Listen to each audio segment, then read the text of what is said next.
en el uso de las imágenes, ¿no? Ninguna sociedad.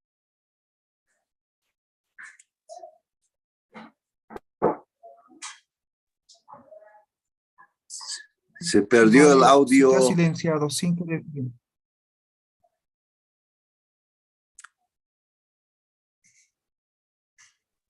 Perdón. Ahora sí, disculpas. Bueno, decía de que ninguna sociedad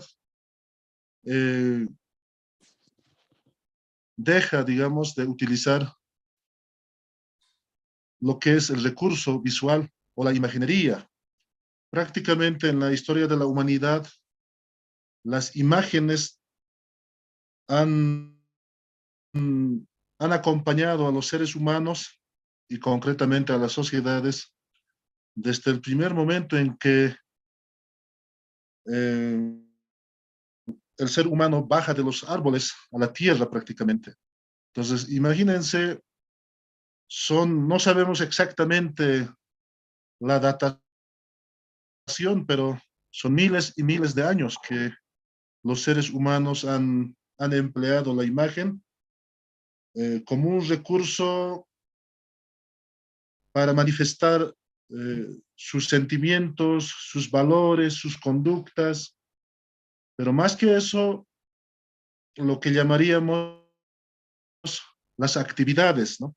Y como ellos no poseían cámaras fotográficas ni filmadoras, como lo tenemos ahora en nuestra sociedad contemporánea, entonces el registro, digamos, elemental de cualquier actividad cotidiana o ceremonial, ritual, pasaba precisamente por el empleo de las imágenes. Entonces, lo que vamos a esta noche repasar prácticamente es sobre las imágenes estáticas, porque también hay imágenes dinámicas, ¿no? Que actualmente podemos ver en la televisión, en el internet, ¿no? En el video, ¿no? O en el cine. Entonces, no vamos a ahondar tanto en ese tipo de imágenes, ¿no? Lo que nos interesa es prácticamente la imagen estática y el recurso iconográfico concretamente, ¿no? Entonces, tenemos que un poco entender cuáles han sido, digamos, las formas o los sentidos, digamos, sociales con los que han construido la imagen. No olvidemos de que cuando hemos repasado la cosmovisión, hemos manifestado de que cada cultura, cada sociedad construye su cosmovisión, su manera de ser, su visión de mundo a partir de la territorialidad, ¿no? Y las relaciones que tienen también con otras territorialidades circundantes. E incluso un poco, si recurrimos, digamos, un poco más a un espacio más alejado, incluso puede ser lo cósmico, ¿no? Entonces, ahí estarían los seres celestes, ¿no? Como la luna, la estrella o otros elementos que en su cielo, digamos, identificaban, ¿no? Como corporalidad. Entonces, de ahí que es muy importante, digamos, el haber repasado lo que es la cosmovisión, luego hemos visto lo que era prácticamente los seres, ¿no? Los seres visibles, invisibles. Hemos visto prácticamente las corporalidades.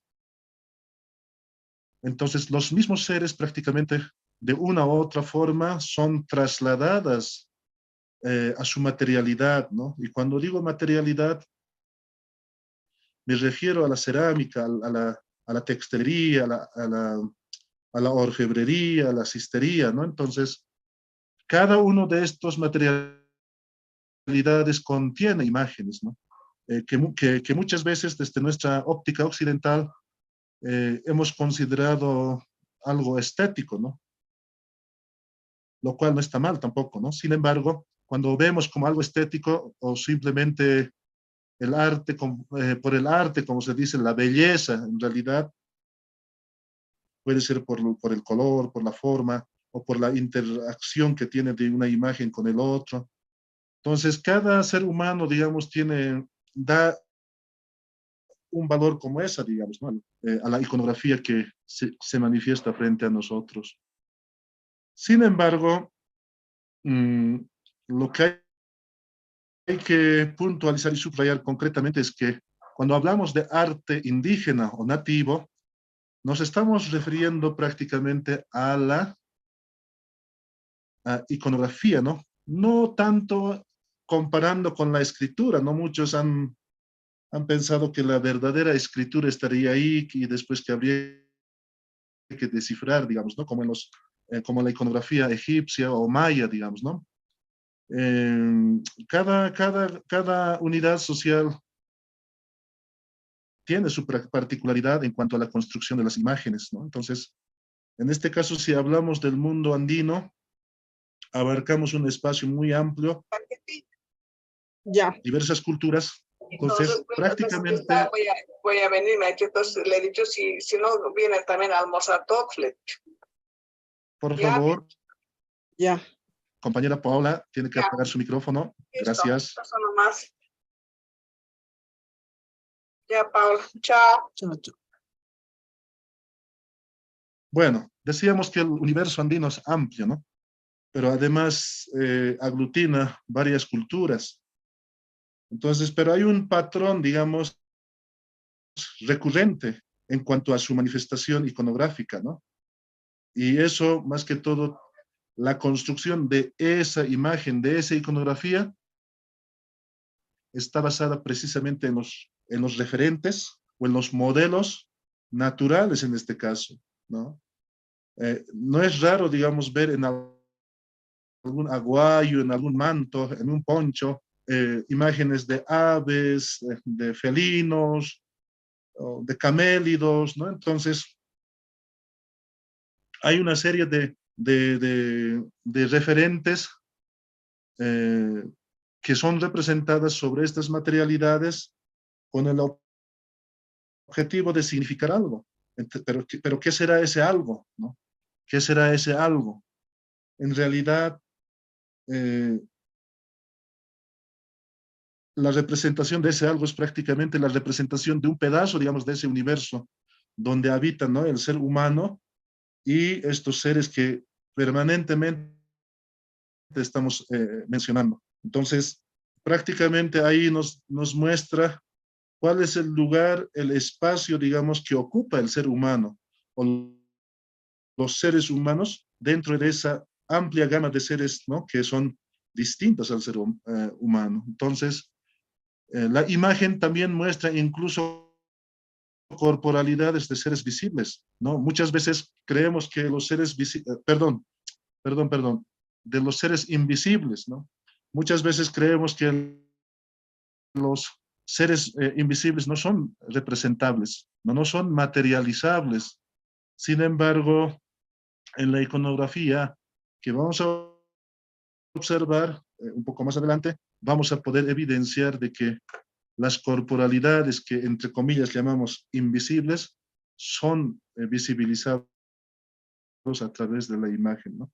Entonces, eso es lo más importante, digamos, en cuanto de cómo se va construyendo la imagen y con qué objetivos van construyendo, ¿no?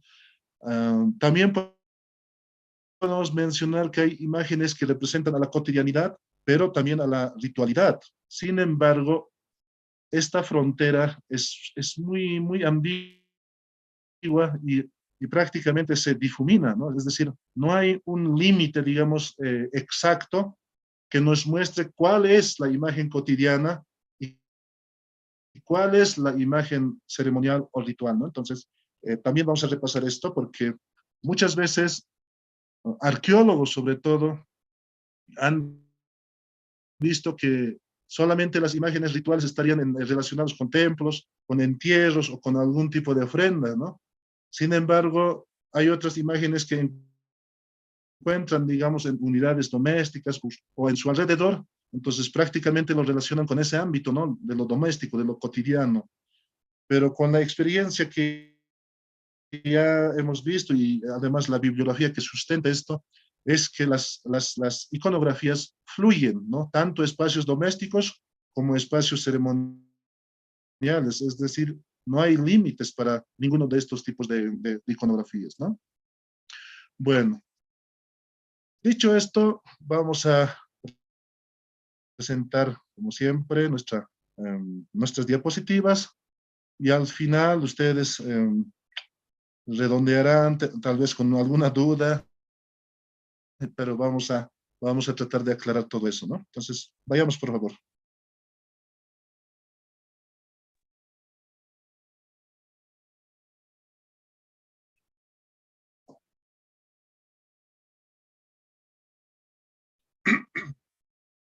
Bueno, hemos repasado más o menos qué queremos decir cuando estamos mencionando imagen y cosmología.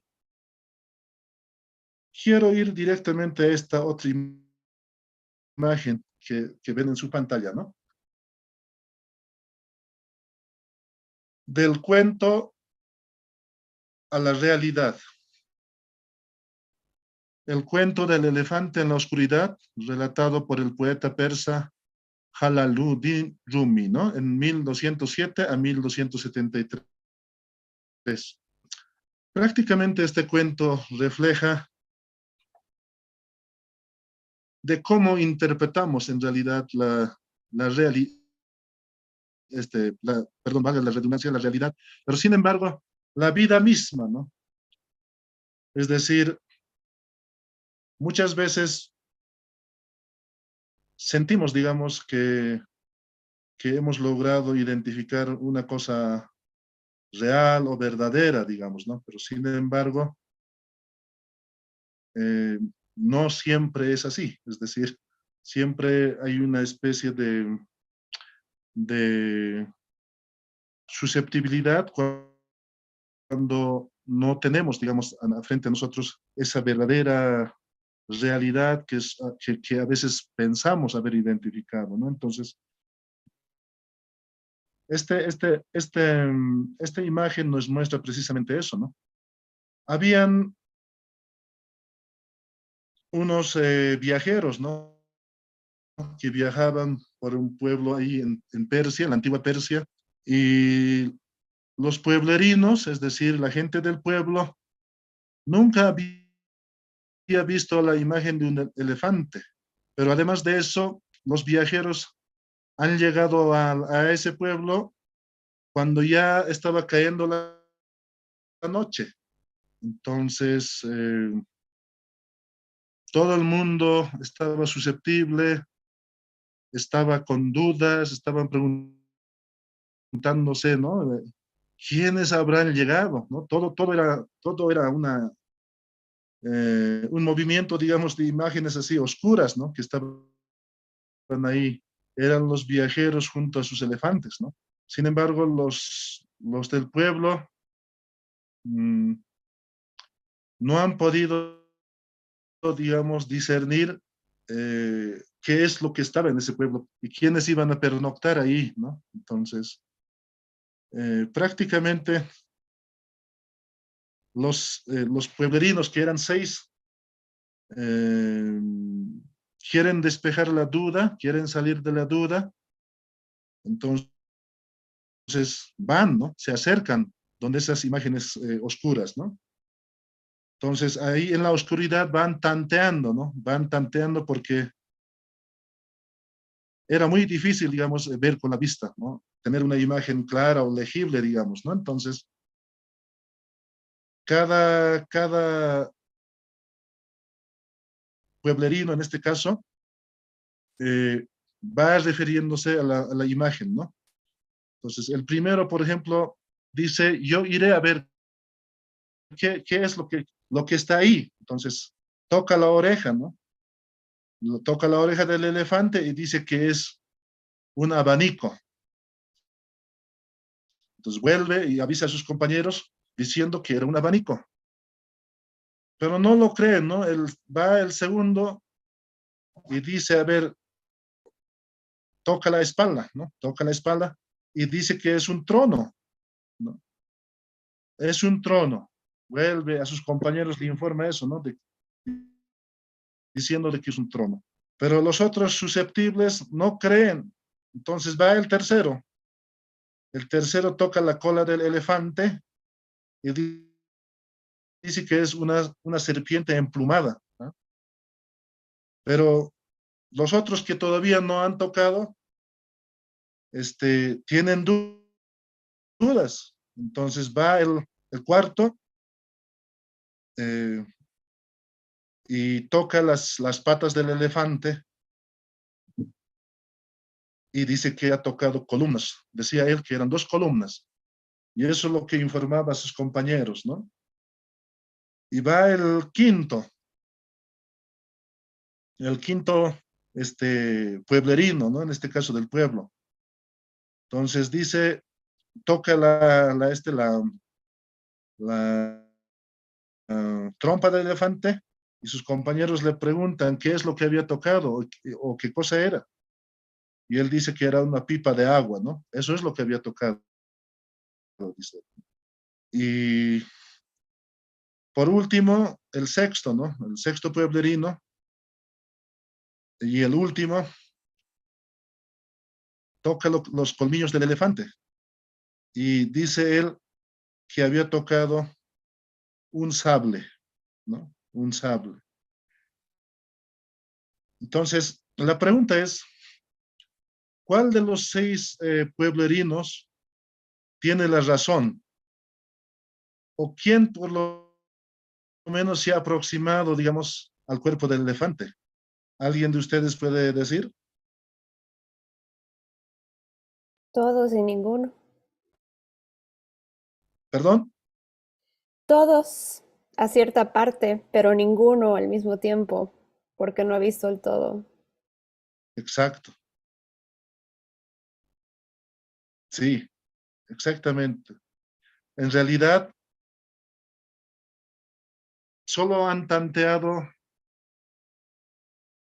seguramente de acuerdo a los criterios que ellos ya conocían, es decir, de acuerdo a su construcción cultural, digamos, ¿no? Lo que llamábamos la cosmovisión. Pero como nunca habían visto un elefante, ni se han imaginado, pues, que han tocado las partes del elefante. Entonces, cada uno a su manera, digamos, pero siempre relacionado a lo cultural, ha mencionado de que ha tocado, digamos, un trono, un abanico, una pipa, ¿no? Entonces, la vida misma es así, ¿no? Es decir, no solamente en esta sociedad se da eso, ¿no? Sino que en nuestra sociedad también igual estamos permanentemente, ¿no? Con estos problemas, ¿no? De que a veces creemos que tenemos la verdad absoluta, ¿no? Sin embargo, fácilmente puede ser refutado precisamente por esta composición, ¿no? Es decir, en la realidad nunca no se manifiesta, digamos, de manera conjunta, completa, ¿no? Sino simplemente por lo que está fragmentado, ¿no? Segmentado, podemos decir, ¿no? Entonces, cuando analizamos una imagen y concretamente la iconografía, tenemos que partir a partir de estos principios, básicamente, ¿no? Es decir, fácilmente algunos iconógrafos, llamemos así, los que estudian imágenes pretéritas o del presente, suelen interpretar, ¿no? De manera directa, ¿no? O sea, apenas ven en la imagen de una cerámica, no, esto es el cóndor, digamos, ¿no? Y es el cóndor, y bueno, el cóndor está relacionado con el cielo, con el alajpacha, pero no lo ven todavía las otras secciones, los otros segmentos que circundan al cóndor, ¿no? Entonces, por eso es muy importante analizar el conjunto, como hemos mencionado en el anterior, el contexto, ¿no? Entonces, de esa manera, digamos, por lo menos nos vamos a aproximar a una interpretación, ¿no? Lo más próximo posible, porque si no, simplemente va a ser una interpretación ya muy de nosotros, digamos, ¿no? Que no concuerda con la realidad a la que representaba la imagen, ¿no? Aparte de eso, las imágenes, perdón, cuando estudiamos las imágenes siempre nos tenemos que preguntar también, ¿no? Es decir, cómo representan las imágenes, ¿no? Repito, cómo representan o se representan las imágenes, ¿no? Porque muchas veces se parte de la pregunta, ¿qué es lo que representa? ¿No? Entonces, directamente queremos buscar el significado, ¿no? Con la pregunta ¿qué es?, ¿no? Pero cuando decimos cómo, nos remitimos prácticamente a la composición, digamos, a la composición misma de la imagen, ¿no? A través de su técnica, de los colores, de su orientación, de la simetría, ¿no? De las dimensiones, de la relación de uno con el otro, es decir, cuál de las imágenes está en el centro, cuál de los otros está en los laterales, o está arriba o abajo, ¿no? La proporcionalidad es muy importante, digamos, para poder discernir, digamos, las jerarquías. Entonces, hay un conjunto de técnicas y métodos que nos permiten estudiar la imagen, ¿no? Entonces, ahí es donde prácticamente nos alimentamos, ¿no? Y enriquecemos nuestro conocimiento y ya no nos acercamos a las imágenes solamente para admirar, ¿no? O para hacer una mirada estético simplemente. Entonces, con esta imagen quiero precisamente mostrarles eso, ¿no? Cuán complejo es en realidad cuando estamos estudiando cualquier tipo de iconografía en este caso, sea del pasado o del presente. Bueno, la privatización de la mirada moderna es para el universo de las imágenes un factor de anemia. Esto permanentemente vamos recalcando, ¿no? No simplemente en las cuestiones económicas, políticas, ideológicas, incide, digamos, la mirada moderna eurocéntrica en sí, ¿no? Sino que también en la mirada de las imágenes. De ahí que, por ejemplo, cuando se visita un museo, eh, todo el mundo, si no hubiese guías que al menos, digamos, conocen, ¿no? La historia de los objetos, ¿no? De ese museo, pero si no hubiera ningún guía, prácticamente el visitante iría recorriendo todo el museo desde el principio al final y volverían a su casa tal como han venido, es decir, no aprenderían nada prácticamente. Todo lo que habrían visto son colores, tamaños, tal vez algunos efectos de iluminación y nada más que eso, ¿no? Entonces, por eso es tan importante, digamos, que algo, ¿no? Ahora, aparte de eso, cuando ya hay un guión, digamos, ¿no? Bien identificado en el museo, claro que sí se puede aprender, ¿no? Por lo menos se tiene la idea, ¿no? De qué es lo que representan los objetos y las imágenes que están sobre esos objetos, ¿no? Entonces, cuando no hay nada de esto, entonces prácticamente las imágenes se vuelven banal y todo se abstrae hacia la mirada occidental, ¿no? Entonces, para que no pase eso, es precisamente necesario que nosotros mismos, en cada lugar que estemos, lo pongamos, ¿no? Nombre y apellido a las imágenes, ¿no? Y cualquiera que venga va a identificar de esa forma, ¿no? La imagen a la que estamos representando o estudiando o, si no, tratando de mostrar o promocionar o difundir, digamos, para cualquier tipo de público, ¿no?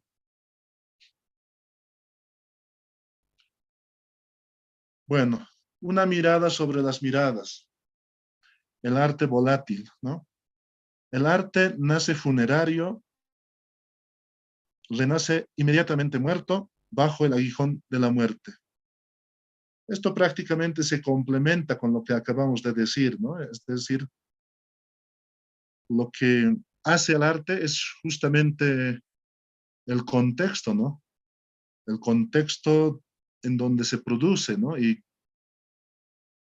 la gente que lo utiliza, digamos, ¿no? Que le ponen dinamicidad, ¿no? Es decir, los seres humanos no producen el arte simplemente para mirar, ¿no? Sino que para leer y para precisamente interpretar su su mundo, ¿no? Para tal vez manifestar algunos acontecimientos que sobresalen, digamos, en su universo social, ¿no? Entonces, de ahí que es tan importante el contexto, ¿no? El lugar donde se genera o donde se crea el arte.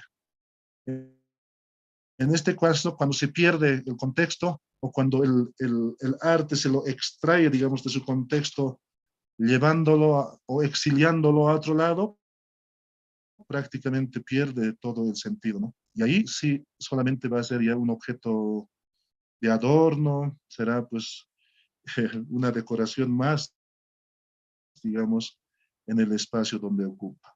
El arte tiene escasa duración y moralmente muere en el instante en que desaparece la atmósfera que lo haya originado. Kandinsky es un historiador de arte, famoso él. ¿Cuánta razón tenía, no? La atmósfera, ¿no? Donde se crea, donde se genera, donde pasa todo prácticamente, donde muere, donde renace, o como diría Deleuze y Guattari, ¿no? No sé si conocen esos autores, dirían donde se territorializa, ¿no? O donde se desterritorializa el arte prácticamente, ¿no? Entonces, el contexto sigue fundamental, ¿no? Aunque parece muy esencialista, ¿no? Esta definición, pero sin contexto no se entiende el arte. En este caso concreto, la iconografía. Entonces, por eso es tan importante la atmósfera misma, ¿no? Del universo que ocupa los seres humanos, en este caso las sociedades, ¿no? El arte auténtico solo habla callando y la experiencia estética no se da sino como negación de todos aquellos caracteres que habían sido canonizados en la tradición. Ante todo, el placer de lo bello. En realidad, cuando hablamos de un arte auténtico, estamos hablando nuevamente, ¿no?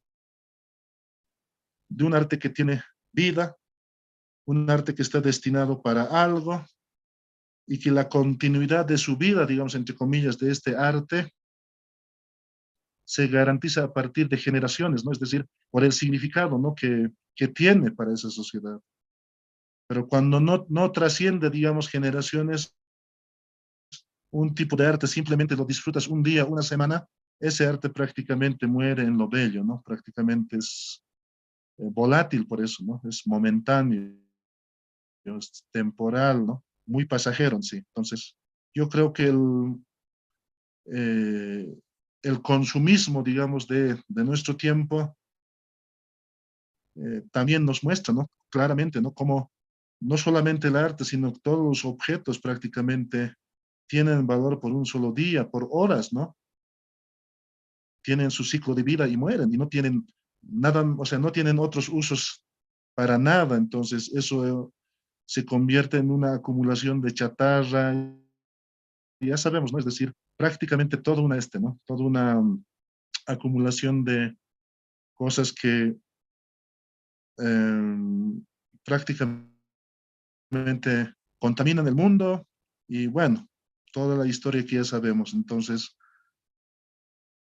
esa es la diferencia, ¿no? Que se encuentra entre un arte que tiene sustancia y entre un arte que no tiene sustancia, ¿no? Entonces, las diferencias son concretas, ¿no? Es decir, dentro de las culturas andinas, eh, el arte, imagínense, pervive desde la forma de representar, los colores, las técnicas, la estética, pervive desde tiempos prehispánicos, ¿no? Y hoy todavía se sigue dando continuidad a eso. Sin embargo, hay otro arte que se crea y eso está ya prácticamente caduco, ¿no? Está solamente ya en la pared de algunas casas, ¿no? O en algún pasillo de alguna oficina o de algún edificio. Entonces, esas son las grandes diferencias, ¿no? Entre estas dos artes, ¿no? La miopía de las miradas, la mirada estética, ¿no? Ornamental y mercantilizado. Hemos mencionado ya esto, ¿no? Hace un momento. mirada de objetos extraños, raros, extravagantes y hasta anecdóticos. O sea, cuando no conocemos, lo mismo nos pasaría a nosotros. Pongámonos, digamos que vamos a viajar a África y visitamos, digamos, a una cultura de África, entonces no vamos a entender, ¿no? El arte el significado que le dan, el sentido que le dan al arte que producen, ¿no? Entonces, o vamos al norte, ¿no? Donde los esquimales, lo mismo, ¿no? Es decir, ellos le dan, digamos, un sentido muy particular al arte, a la iconografía que producen, pero nosotros seríamos unos extraños que no vamos a entender, ¿no? Entonces, de ahí que el contexto, ¿no? Prácticamente le da alma, le da espíritu, ¿no? Al objeto y también a la iconografía o el arte que envuelve ese objeto, ¿no? Mirada reacia que pretende conservar su hegemonía lograda en algún momento de su historia, cabalmente en la época medieval. Esto ya hemos visto, ¿no? Cómo se practica, digamos, en algunos lugares lo que llamamos la iconofagia, ¿no? Eh, tratando de menospreciar, digamos, el arte de alguna cultura, ¿no? Y siempre sobreponiendo el arte como de Miguel Ángel, ¿no? No sé, de Da Vinci, no sé, entonces, o de Picasso, bueno, eh, todo el mundo ha pensado que el arte es la cara o la imagen de Occidente, ¿no? De Europa. Sin embargo, las culturas que estamos estudiando no tenían arte según esas definiciones, ¿no? Entonces lo ponían con artesanía, ¿no? No ha llegado, decían, al grado de un arte, ¿no? Concreto, así. Simplemente han llegado a la artesanía, ¿no? Entonces, ahí la diferencia, ¿no? Medio despectivo a la vez. Luego, mirada que arrasa con todo lo que ve a su paso, al igual que las langostas con los cultivos. Sí, la fuerte incidencia que se tiene, ¿no? Con esa mirada occidental que conscientemente, ¿no? En ningún momento ha tratado de entender el arte nativo prácticamente, ¿no? No solamente andino, ¿no?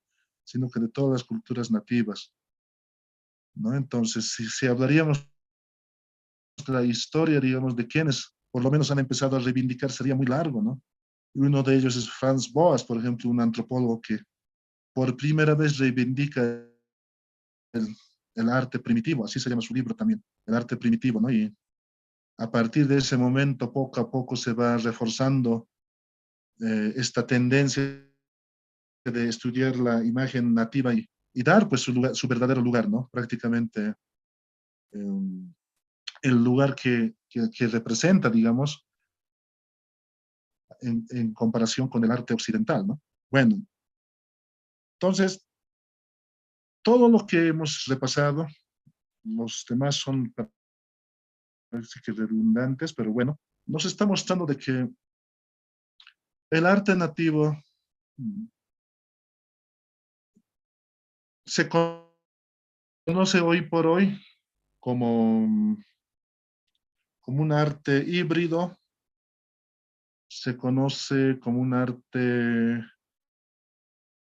en composición, un arte no es solo representación, por si acaso, muchos decimos la representación, decimos, ¿verdad? No, sino una composición. Cuando hablamos de una representación es cuando miramos un, un, un ser, digamos, un animal, o sea, una planta, y lo copiamos tal cual, ¿no? Esa es una representación. Sin embargo, cuando hablamos de composición, ellos miraban el universo, cuando digo ellos, me refiero a las culturas nativas, miraban el universo y abstraían, extraían de ahí, ¿no? Seleccionaban rasgos concretos, ¿no? De esas corporalidades. Habían rasgos importantes de las plantas, de los animales, de los seres celestes, de los humanos, de los objetos. Entonces, teniendo todos estos insumos, ellos lo pintaban, lo tallaban, lo hacían con incisiones, es decir, a través de todas las técnicas posibles que conocían, han representado ese universo, ¿no? De composición en realidad, ¿no? No de representación. Tampoco no hay mucha analogía, aunque sí en algunos casos, ¿no?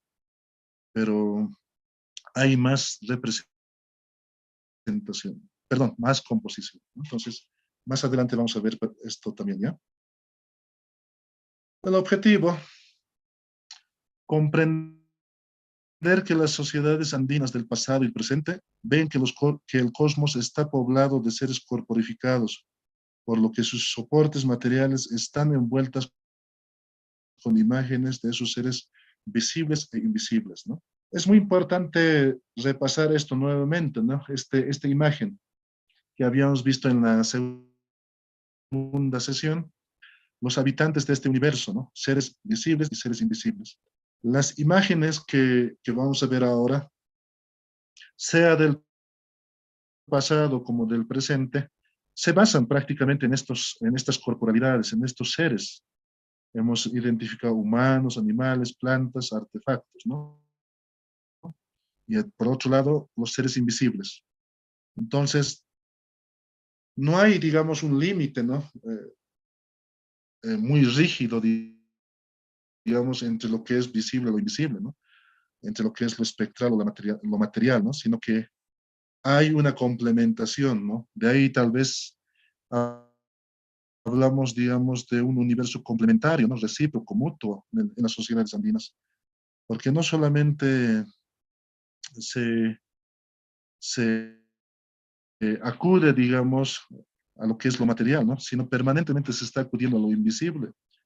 Incluso cuando en una composición iconográfica vemos la cabeza de un cóndor solamente, o la cabeza de un puma solamente, intencionalmente se está invisibilizando también la corporalidad, ¿no? Entonces, simplemente se ve el rasgo sobresaliente o el rasgo, digamos, que tenía connotación, ¿no? Para, para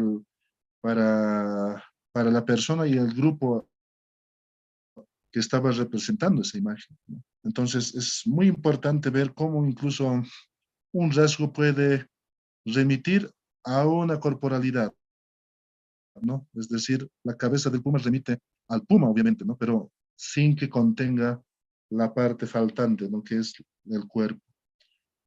Vamos a ver estas imágenes aquí. Imágenes del formativo. De manera muy sintética vamos a hablar, porque si no, podemos hablar estos días, ¿no? Imágenes del formativo desde el 1500 años antes de Cristo a 400 después de Cristo. Esta imagen nos muestra al lago Titicaca. Y prácticamente toda la región Titicaca, toda la orilla del lago Titicaca estaba ocupado por culturas, ¿no? Por diferentes culturas. Imagínense en el año 500 ya antes de Cristo. Y cada uno de estas unidades sociales tenía sus formas de representar, ¿no? Aunque muy similares en sí, ¿no? Vemos, por ejemplo, acá en Taraco, en Puno, serpientes, ¿no?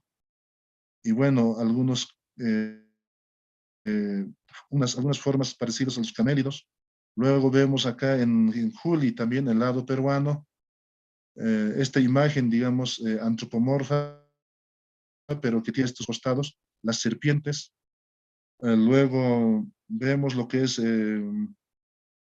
Chiripa. En Chiripa vemos estas imágenes que representan a la cabeza del ser humano, compuesta por otras imágenes parecidas a serpientes.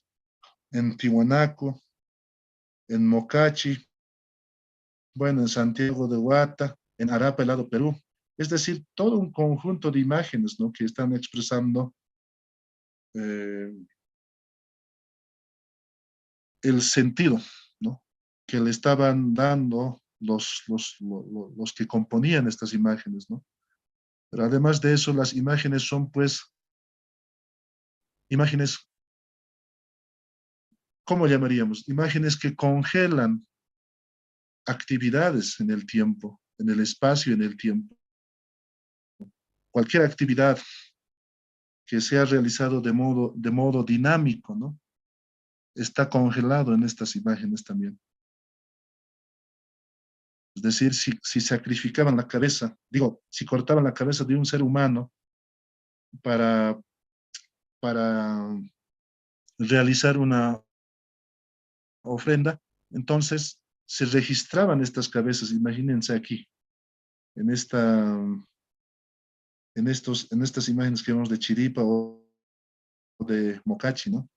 Entonces ellos veían seguramente la actividad dinámica, ¿no? De una ceremonia tal cual, y posteriormente representan esto, ¿no? De manera sintética. Y de esa forma podemos ver imágenes, ¿no? De esculturas que prácticamente reflejan la corporalidad antropomorfa, ¿no? Es decir, tienen características de los cuerpos tienen las características de los seres humanos, perdón, ¿no? Entonces, eso es la forma y la manera en que empleaban ellos el recurso de las imágenes. Luego tenemos imágenes mucho más complejos, ¿no? Cuando Tiahuanaco empieza a monumentalizar el sitio arqueológico actual que conocemos, pero además de eso va complejizando toda una urbanización, ¿no? Una ciudad hidrocósmica prácticamente, ¿no? Era una isla, ¿no? Artificial creada por los tiwanacotas, y en medio de esa isla vivían ellos, ¿no? Ahí estaban los templos como Acapana, estaba el Calasasaya, el Templete, y bueno, todos los templos. Y al interior de esos templos empezaban a construir, o perdón, a tallar monolitos, ¿no? Esculturas de piedra. Y sobre estas esculturas empezaban a diseñar y concretar, digamos, las imágenes, ¿no? Toda la iconografía que vemos. Aquí, por ejemplo, vemos la imagen del monolito Bennett y al otro lado vemos la imagen del monolito ídolo del rayo, se llama, ¿ya? Tal vez muchos no conocen el ídolo del rayo porque está fragmentado en sí, pero el Bennett sí, ¿no? Está en los postales y se puede ver en cualquier lugar. No sé si pueden ver el cursor del mouse por donde estoy repasando. Sí, se ve. Ya. Sí, se observa, Lisa, se Sí, observa. sí. Ya, entonces vamos a ir así explicando por partes. Bien, aquí en la parte superior del cuerpo, del monolito Bennett, observamos seres que están con máscaras, como lo que estamos viendo aquí. Tiene máscara posiblemente del cóndor, y la cola también de cóndor. Vemos seres normales, pero que están puestas con estas, ¿cómo lo llamamos? Con los tocados. Y lo mismo acá, ¿no? Seres normales con tocados. Pero lo interesante es aquí, ¿no? De las cabezas, acá, en el medio. Muchos conocemos como el sol, ¿no? El Inti o el Wilca, ¿no? Lo interesante de este tipo de cabezas que están sueltas, es decir, solamente cabezas, está pues relacionado prácticamente, y tal vez no nos hemos dado cuenta de eso, ¿no? Con este tipo de personajes llamado Viracocha. Entonces, ¿pero qué hacen solamente cabezas ahí flotando, dos cabezas ahí, ¿no? Es posible que, así como en la cultura pucara o en la cultura wari es contemporáneo prácticamente a Tiwanaku, y resulta que en esta cultura, estamos hablando de wari, también se sacrificaban a lo que llamamos dioses. O sea, nosotros a Viracocha conocemos como Dios, ¿verdad? O por lo menos así hemos leído, ¿no? En los textos de investigación. Entonces, los que han estudiado, los que han investigado Wari, mencionan de que los dioses también eran sacrificados, es decir, vemos cabezas humanas sacrificadas, ¿no? Y de la misma manera, los dioses, cuando ya no cumplían sus roles, las funciones que hemos hablado aquella vez, en la segunda sesión, los mismos seres humanos se encargan de descomponer la corporalidad de ese Dios, ¿no? Y esa es como una hipótesis también, habría que investigar. Entonces, de ahí, digamos, las cabezas de esta, ¿no? De Viracocha. Y lo mismo vemos, ¿no? Lo que hemos visto en este costado, vemos en el otro. Ahí se practica concretamente lo que es la diarquía, ¿no? O la simetría también. Si ves un hombre con máscara acá, también ves en este lado. Si ves un hombre con un tocado y normal, digamos, sin muchos, como lo llamamos, atavios, digamos, lo mismo vemos acá.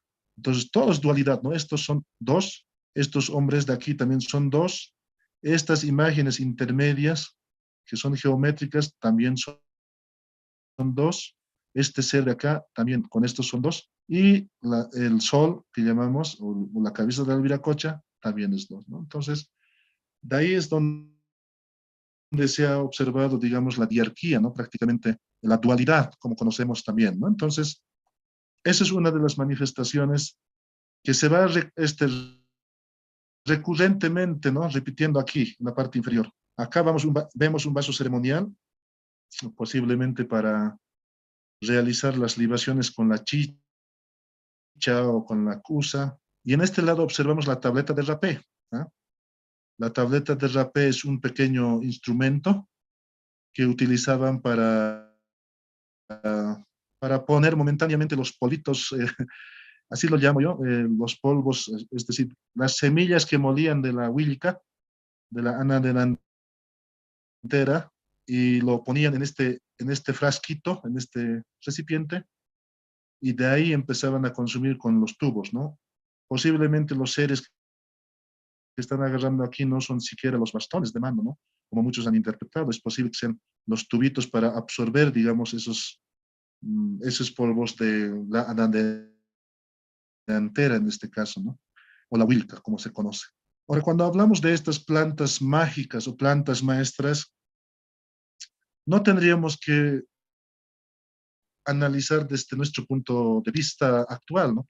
Porque actualmente esto estaría catalogada de lo peor, digamos, ¿no? Porque se, relaciona, se relaciona, digamos, con el uso de la droga prácticamente. Ellos prácticamente, cuando estamos hablando de Tiwanaku, eh, tenían un uso específico, ¿no? Prácticamente que era de ceremonia, de ritualidad, de curación, ¿no? Es decir, relacionado más que todo con el chamanismo, ¿no? Entonces, de ahí que las sociedades andinas, ¿no? Desde Tiwanaku y hasta el incanato, digamos, practicaban el chamanismo, pero de manera muy intensiva, ¿no? Y ahora en el centro vemos lo que precisamente llamábamos, ¿no? Viracocha, ¿no? El dios sol también, o el Wilca, o el Wilcatata, ¿no? Y distribuido a ambos lados vemos lo que son hombres igualmente normales, pero aquí en la parte donde estoy indicando con la flecha, vemos un camélido, una llama. Lo mismo en este lado, es bastante legible, ¿no? Y esta llama está asociada a un cactus, ¿no? Aquí, vemos ahí. Y es impresionante cómo el cactus, la huilca que hemos hablado, han formado, digamos, parte, ¿no? De su cosmovisión, son plantas maestras, por eso se conocen eso. Porque cuando hablamos de plantas maestras, no hablamos de plantas como la papa o el maíz, digamos, ¿no? Que servían para alimentarse y también para usos rituales. Pero cuando hablamos de plantas maestras, estamos refiriéndonos a plantas que daban ideas fuera de la conciencia normal de los seres humanos. Es decir, estas plantas ampliaban el imaginario natural que tenían los seres humanos, ¿no? Entonces, de ahí las imágenes que vemos acá tienen estas características, es decir, no es una representación simplemente natural, ¿no? Sino que hay un fuerte uso y consumo de estas plantas maestras que ha posibilitado la amplificación, digamos, la ampliación de la conciencia misma de estos artistas, ¿no? Que dibujaban, que pintaban, ¿no? Que tallaban, ¿no? Entonces, eso le da prácticamente un toque muy especial a esta iconografía, ¿no? No es una representación natural, como nuevamente repito, ¿no? Sino más allá de lo natural, ¿no? Eh, producida o causada por el consumo de estas plantas. Y aquí en la parte inferior vemos ya imágenes prácticamente geométricos, ¿no? Lo mismo que aquí en, en la túnica o faldillín que tiene el monolito. Lo más sobresaliente de esto es que se manifiestan estos seres, ¿no? Aquí está el ser, el que tiene máscara de cóndor, y aquí podemos ver lo que repasábamos en nuestra segunda sesión, los seres de la transformación. Si bien en la actualidad se registra en la oralidad, en la narrativa, en esos microrelatos que hemos mencionado, en el pasado seguramente hablaban, tenían una oralidad basada en este tipo de seres, pero lo que ha quedado como testigo es esta imagen, ¿no? O varias imágenes parecidas a esta, ¿no? Donde el humano se va transformando en cóndor, ¿no? Entonces, es un claro ejemplo de que cuando los tiwanacotas, cuando los incas o cualquiera de las culturas andinas que quería pensar y ampliar su pensamiento, entonces tenían que dar varios aspectos a una corporalidad, ¿no? Incidían sobre una corporalidad, le daban un toque distinto en la cabeza, en el cuerpo, en la cola o en los pies, ¿no? Es decir, y cambiaban, ¿no? Pensamientos, pero diversos, múltiples que podían manifestar, ¿no?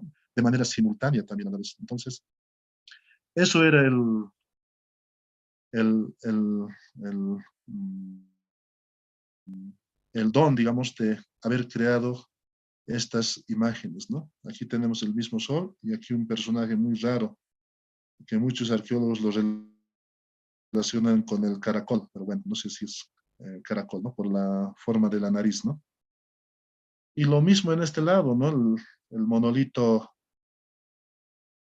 ídolo del rayo, ¿no? Aquí manifiesta esa diarquía que hemos hablado, ¿no? La dualidad de ser, hacer. Aquí, en este lado tendría que estar una imagen parecida a esto, lo mismo que en este otro lado, ¿no? Y el personaje central también aquí en la parte eh, ventral, digamos, del monolito. Entonces vean, ¿no? La complejidad de cómo se va construyendo la imagen, pero no es una imagen, digamos, que, como hemos hablado, una imagen vacío, ¿no? Es decir, simplemente un adorno, una decoración. Son imágenes que realmente están manifestando el universo mismo, la forma en que los seres humanos se relacionaban con ese universo prácticamente está plasmado y materializado sobre la corporalidad de estos monolitos. Y aquí ves cómo desde los signos primarios hasta la narrativa temática se va construyendo la iconografía, ¿no? Este es un ejemplo muy completo, por eso hemos, de manera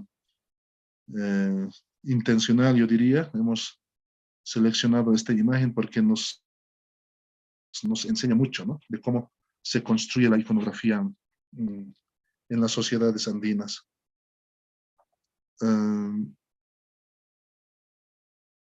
Tenemos primero los signos primarios, que están compuestas por estos signos básicos, estos círculos, puede ser círculo concéntrico, o puede ser estas imágenes como vemos acá, pero cómo de estas va pasando a otro nivel, ¿no? Que es este nivel de composición, ¿no? De la aglomeración de signos primarios. Es decir, cada uno de estos signos se va transfiriendo para construir estas corporalidades en este caso. Y además de eso, cómo la aglomeración de signos primarios va construyendo temáticas. Y, por ejemplo, aquí hay una parte simplemente, ¿no? Un rasgo, digamos, de la imagen que yace en esta parte, pero aquí ya vemos ya la imagen completa, ¿no? Donde fluyen estos signos primarios y los signos o la aglomeración de signos. o la unidad temática. Esto van a repasar en el texto de Constantino Manuel Torres, que está en la bibliografía también, ¿no? Como material complementario.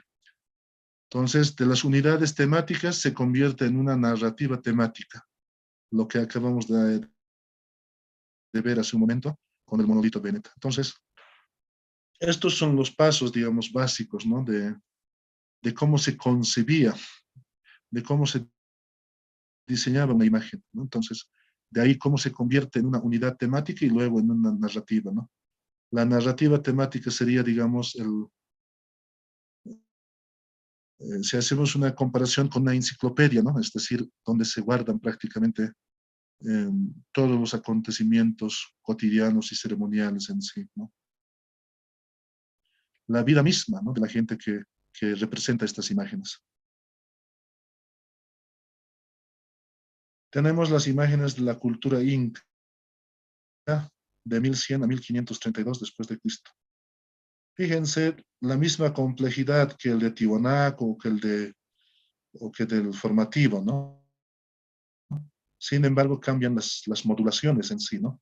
Aquí vemos casi todos en cuadrados, ¿no? Y dentro de los cuadrados se van manifestando imágenes geométricas, no sé, de distintas formas, colores, orientaciones. Entonces, prácticamente todo está encasillado en los cuadrantes, ¿no? Que vemos ahí. Lo mismo que aquí, ¿no?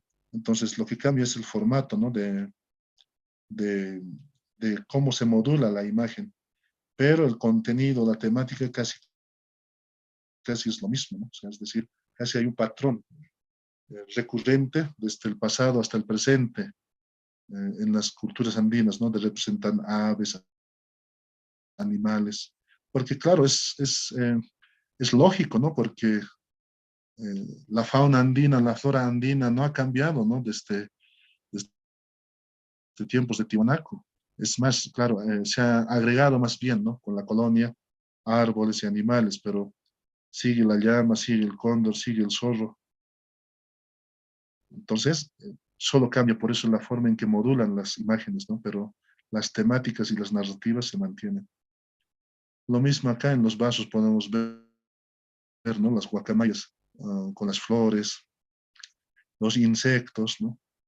Es muy interesante. Alguno de los compañeros decía que había estudiado entomología, ¿no? Sería muy interesante tal vez penetrar en este espacio de investigación para comprender qué especies de insectos estaban representados en la iconografía inca. En Tiwanaku no hay mucha representación de estos insectos, pero durante el Incario sí, ¿no? Hay cualquier cantidad de imágenes que representan los insectos. Y habría que ver si son endémicos o incluso exóticos, ¿no? Bueno. Pasamos a las imágenes de la colonia, ¿no? 1532 a 1825. A simple vista, todo pareciera ser inca, pero cuando ya estamos identificando uno por uno, podemos ver, ¿no? De que hay caballos, por ejemplo. El caballo es un animal, parte de la fauna europea. Pero aquí vemos la cantuta, los picaflores, ¿no? Y bueno, pues también hay camélidos aquí. Aquí hay caballos, ¿no? Galopando, pero aquí hay camélidos. Hay una mezcla prácticamente, ¿no? Un sincretismo entre lo que es entre lo que son las imágenes andinas y lo que es la imagen europea. Lo mismo aquí en este quero podemos observar aquí los famosos mástiles, ¿no? Que también han sido en algún momento inca, ¿no? Aquí perfectamente, digamos, se sobrepone la imagen, ¿no? No se puede prácticamente decir que es colonial o inca. El uso de las flores, ¿no? Los incas cómo van trasladando en sus literas, ¿no? Como se dice, al jefe, al representante mayor que tenía esa cultura, y lo van trasladando de un lado a otro, ¿no? Lo que sucedía en pleno Incario, pero en esta imagen colonial se sigue representando eso. Posiblemente los españoles han visto, ¿no? Estas actividades todavía y, bueno, lo que han visto han representado. El uso de las flores, fíjense en esta franja inferior, ¿no? Las cantutas, ¿cómo se llama esto? Ay, perdón. Brugmansia se llama, pero no me acuerdo el nombre. Parecido a las cantutas también son de color blanco, las brugmansias, ¿no? Ahora, incluso el sushi, ¿no? Los peces aquí, por ejemplo, son netamente andinos. No sé con qué nombre conocerán el alcamari, ¿no? Pero el suerte María, dicen, ¿no? Cuando vemos esta ave siempre dicen, ¿no? Es suerte. Pero aquí esto es claro, es parte de la fauna andina, ¿no? Lo mismo aquí los aves que están en la parte superior. Sin embargo, acá vemos un escudo colonial, ¿no? Muy típico de los españoles. Entonces, cómo el arte indígena, en este caso inca, se va integrando, se va fusionando de alguna manera, creando un universo sincrético también, ¿no? Y posiblemente también muchos de nosotros somos fruto de este sincretismo actualmente, ¿no? Y lo mismo aquí, las collas, ¿no? Los incas junto a los españoles también, ¿no? Cómo nos muestran estas imágenes, ¿no? De sincretismo. Entonces, podríamos decir de que hay patrones, ¿no? Que podemos identificar muy propios, pero al final se utilizan los soportes indígenas como este quero o como este otro, y lo que agregan más bien son las imágenes concretas, ¿no? Pero siempre en esa lógica del Inca, ¿no? De sus costumbres, de esos valores que tenían, ¿no? De su vivencia, ¿no? Lo van fusionando eso. Es algo muy interesante esto, ¿no? De los sincretismos que Teresa Gisbert creo que también ha hecho un estudio de ese tipo, pero no conozco muy bien. Pero es muy interesante. Alguien podría hacer un estudio también de esta época, ¿no? Que por si acaso no hay mucho, ¿no? Y bueno, tenemos las imágenes del presente. Prácticamente reflejan, ¿no? Cómo somos en la actualidad. Son muy famosos los ponchos rojos, los ponchos guairurus, los ponchos verdes, los ponchos de la cultura queiro en el Perú, los cacachacas, los tarabucos, los uruchipayas. Son algunos simplemente, ¿no? Hay varias culturas, ¿no? Que tienen su propia vestimenta, sus propios colores, ¿no? Lo que queremos mostrar acá es cómo, por ejemplo, un tipo de poncho identifica la región norte del lago Titicaca, ¿no? Cómo los guairurus identifican a una parte de la región sur del lago Titicaca. Los ponchos verdes están en el lago Popó, en el departamento de Oruro. Los querus que están prácticamente confinados en una montaña ahí en el Perú, ¿no? Los cacachacas que están en el norte de Potosí, ¿no? Los tarabucos que están en Sucre, los chipayas que están en Oruro y sus ponchos, los colores, ¿no? Entonces, esta es la diversidad, ¿no? Que tenemos que respetar. En la segunda sesión hablábamos, ¿no? O en la primera sesión, perdón, hablábamos si los tiwanacotas eran simplemente puquinas o aymaras o quechuas. Sin embargo, cuando vemos esta diversidad en nuestros tiempos, es más fácil de imaginar que en tiempos de Tiwanaco, y no solamente imaginar de manera abstracta, ¿no? Sino a partir de la materialidad que han producido y están en sus sitios arqueológicos, cómo, cómo han representado esa diversidad, ¿no? De manera concreta prácticamente. Entonces, también podemos observar los colores, las líneas. Algunos son complejos, algunos son simples en el sentido de que no tienen una estructura iconográfica como hemos visto. Entonces, hay prácticamente un arte, digamos, que expresa, ¿no? Lo que es su cosmovisión, su cosmología. Y siempre es relacionado con los seres de ese universo. No hay ni un ser que esté fuera de ese universo, ¿no? Entonces, esa es la riqueza, digamos, de la iconografía y de las imágenes que vemos en estas distintas formas de vestir, ¿no? Bueno, la lógica invertebrada de la estructura iconográfica. Luego vamos a explicar por qué llamamos invertebrada, ¿ya? Las imágenes que han construido las sociedades del pasado y del presente se hicieron bajo el precepto ideacional de material informal, modulación intensiva de flujos, que son los conectores, agitación de formas que luego serán capturados para su visibilización y redundancia. En este marco, los seres humanos y no humanos, visibles e invisibles, desempeñan un papel de matriz epistemológica para organizar la constelación de conceptos visuales que emergen en la cosmovisión de esas sociedades.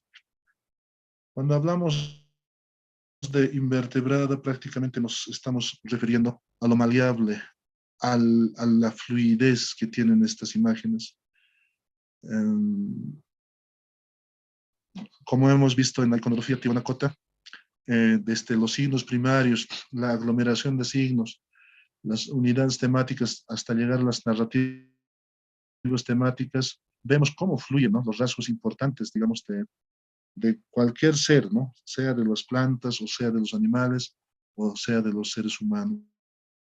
Entonces, de ahí que hablamos siempre de una constante composición, ¿no?, de imágenes o de recursos visuales.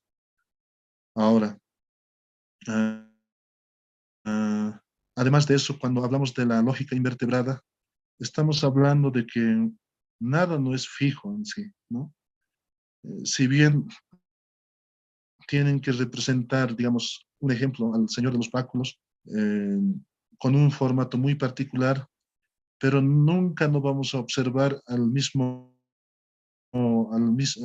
Señor de los Báculos de la misma forma. Es decir, nada no se repite.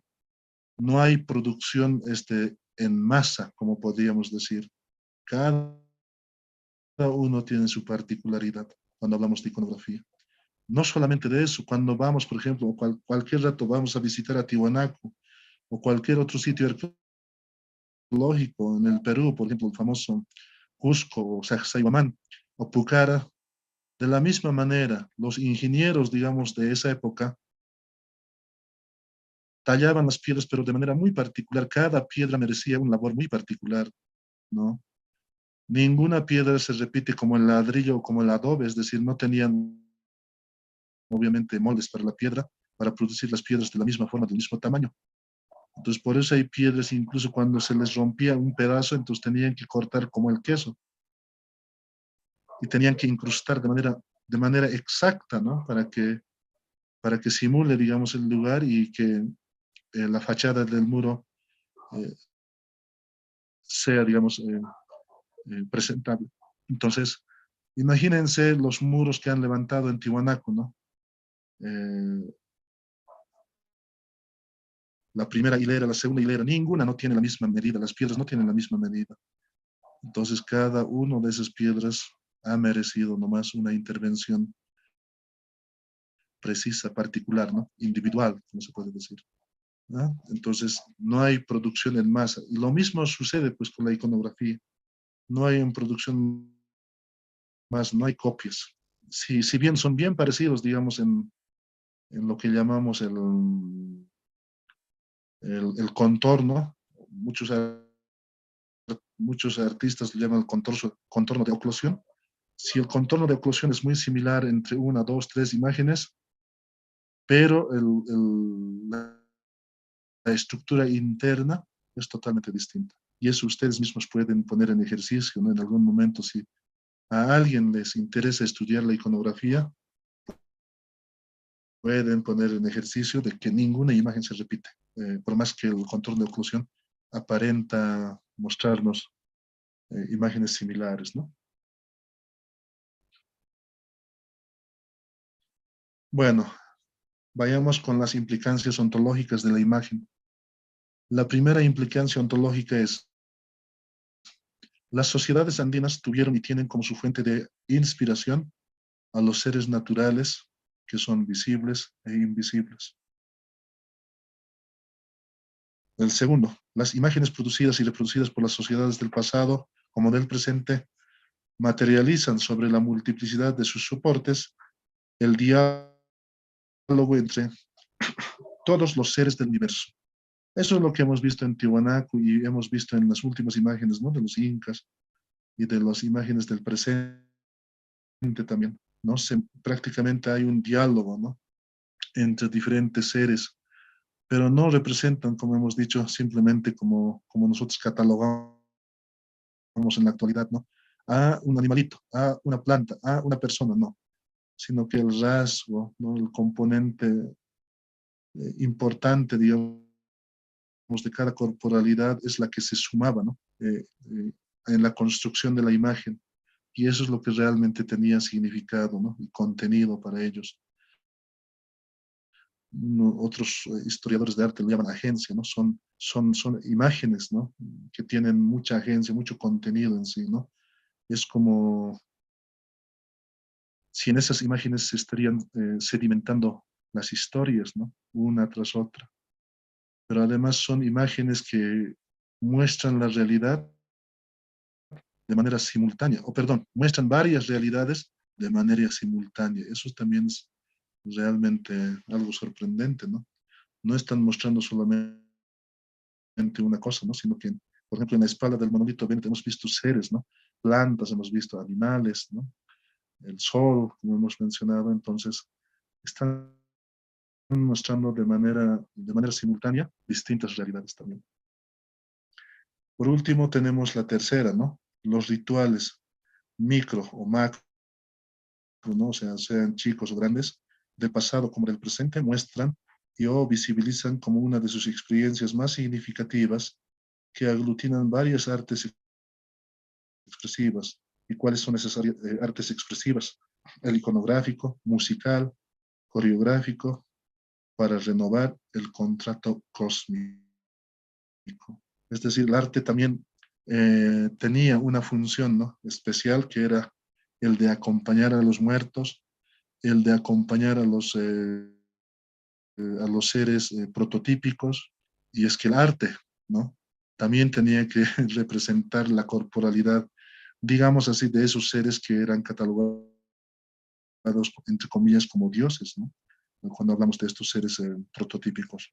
Entonces, cuando había una fuerte incidencia de acecho y fustigo, como hemos repasado la otra vez, entonces ellos tenían que poner en temple, ¿no?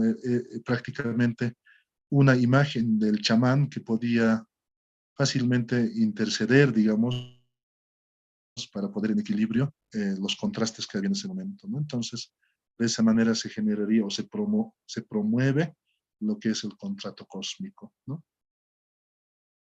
Y a modo de conclusión de esta sesión, podemos ver, eh, a modo de conclusión, ¿no? Podemos pensar que las imágenes andinas, entre paréntesis nativos, como medios de administrar las relaciones entre humanos y no humanos, seres visibles invisibles, para posibilitar una convivencia reglamentada y renovar continuamente el contrato cósmico. Entonces, las imágenes que vemos en la época de Tiwanaku hasta el presente son pues esas imágenes que permiten, ¿no? Eh, mostrar la forma de convivencia entre los seres humanos con su entorno, mostrar sus actividades, tanto rituales, actividades cotidianas. Cuando hablamos de actividades cotidianas, por ejemplo, hablamos de la agricultura, de la ganadería, de los viajes, ¿no? De las actividades domésticas, las mismas técnicas, ¿no? Que de manera automática van coladas en cada imagen. Y bueno, eh, esa es la riqueza, digamos, de las imágenes que hemos podido eh, estudiar, pero más allá de eso, ustedes tienen una rica bibliografía, ¿no? Para poder seguir profundizando y seguir ampliando, digamos, lo que es imagen y cosmología. Con esto hemos terminado esta tercera sesión. Si hay dudas o comentarios, alguna duda para aclarar, adelante, por favor.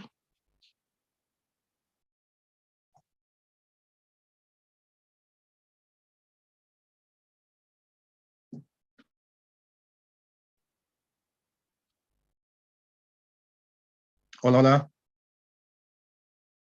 Olá. Pensé que estaba cortado el Sí, micrófono sí, mío. profesor Mario. Ciertos. Adelante, Ujú. adelante. Sí, por favor,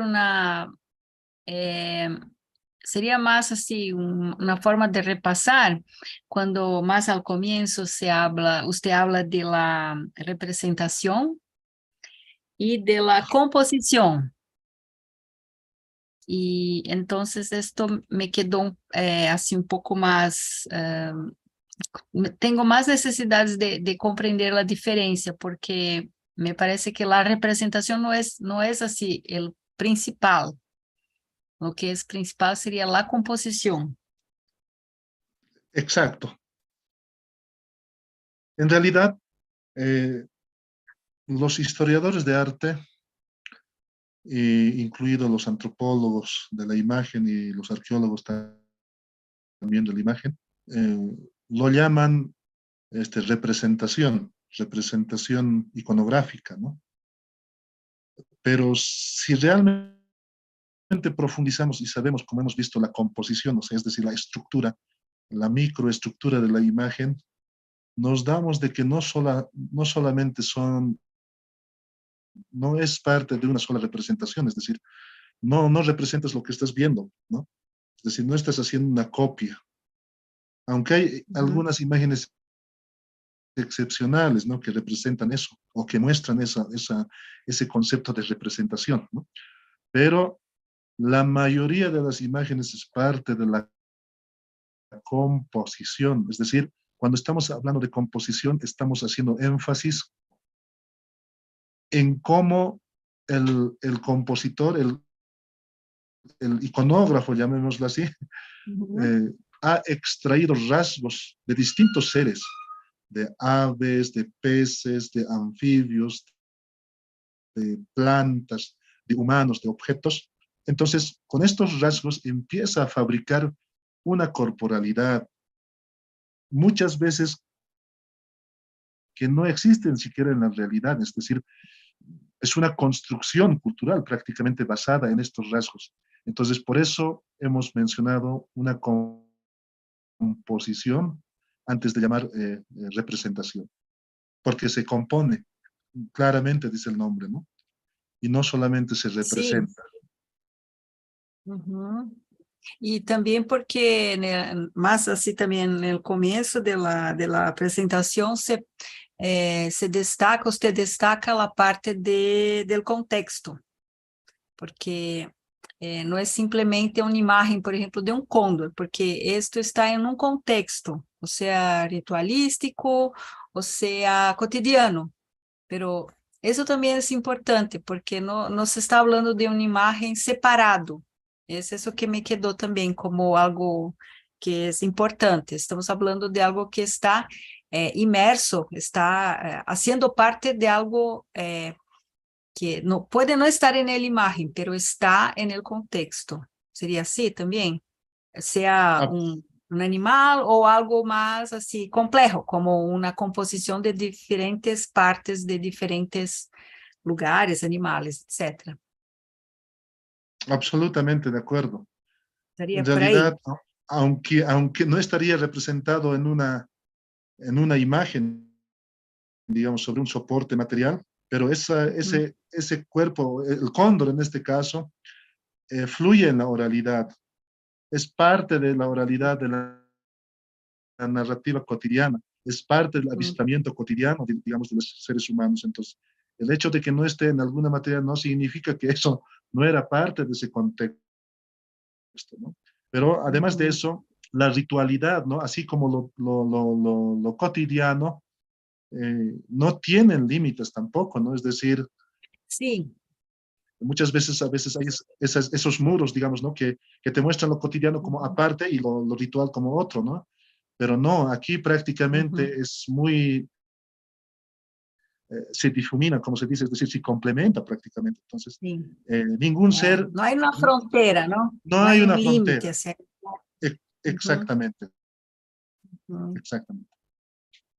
Y eso es muy bueno porque, por ejemplo, ahora me recuerdo, por ejemplo, de la parte de los textiles, como está atrás, así en su pared hay un textil. Y también se habla de todo el proceso del textil, que es componer un cuerpo, que es hacer un cuerpo, que es tejer el tejido, cómo se hace todo, es todo una, así se da cuerpo, ¿no? Se crea, ¿no? Se hace una creación de algo que también eh, recibe muchas partes. Estoy así hablando porque mi vocabulario no es muy bueno, así, yo me imagino. No son partes porque están compuestas. Entonces, eso ya es algo diferente, porque no es la lana, no es el color, es algo diferente, es algo que se complejifica. Sería así también. Es algo Exacto, más. mira, cuando hablamos de textiles, por ejemplo, es un ejemplo así muy concreto, ¿no? Eh, supongamos que nuestro textil está hecho de la fibra camélida, digamos, de las llamas, digamos, ¿no? Entonces, el proceso empieza prácticamente desde ese momento, ¿no? Es decir, el ser humano va criando en sí, ¿no? A los animales. Y si tú quieres obtener una buena lana, necesariamente tienes que alimentar bien a los animales porque mucho Cuidar depende bien. exactamente. Entonces, y la misma lana, digamos, que vas a emplear en el textil, ha sido ya, pues, desde ese punto de vista, parte de una crianza, ¿no? Sí. Es Y de una decir, tú has relación. criado a los animalitos para que exactamente, ¿no? Entonces, de ahí que también muchos estudiosos ahora de los textiles consideran que el textil es como un ser humano que tiene vida, o sea, es decir, ¿por qué? Porque precisamente tiene estos componentes vitales, ¿no? Del ser vivo, ¿no? Desde las plantas que come la llama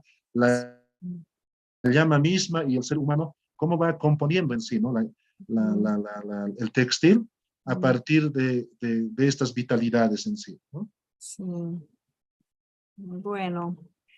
También porque esa vitalidad está presente en todo, ¿no? Por eso también, ¿no? Ese arraio, el arraio está en El todo. ajayo, claro, Vamos a decir, claro que sí. los arraios charlan, vamos a decir así, entonces todos se comunican. Sería algo por ahí, ¿no?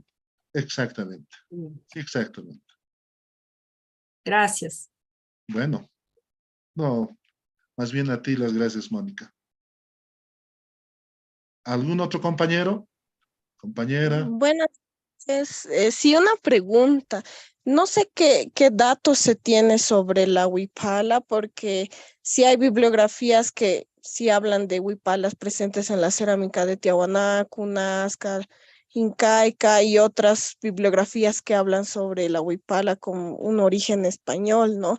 No sé si nos podría dar algún dato, alguna curiosidad histórica. Bueno, con respecto a la huipala, los que han emblematizado, ¿no? Los primeros, por ejemplo, de los años 80, ¿no? Eh, algunos intelectuales aymaras, quechuas, ¿no? Que han tratado de reivindicar este símbolo, ¿no? Han recuperado, pues, de las imágenes que están en los querus inca y querus tiwanaku. Incluso hay en textiles tiwanaku también, ¿no? Entonces, han tratado, digamos, de dar sentido, ¿no? Como un símbolo, obviamente con una respuesta ideológica y política, ¿no? Porque había todavía una resistencia en ese momento y los símbolos que realmente nos tenían que representar a nosotros, más allá del rojo, amarillo y verde, digamos, porque se hablaba de un etnocentrismo también, ¿no? De un esencialismo prácticamente. Entonces, um, han, han, han tenido como referentes justamente a este tipo de iconografía, ¿no? Pero la pregunta es ahora, aunque no hubiera sido, digamos, aunque no hubiera estado representado en la iconografía tiwanacota, inca, entonces ya no tendría sentido, digamos, el uso de la huipala en la actualidad.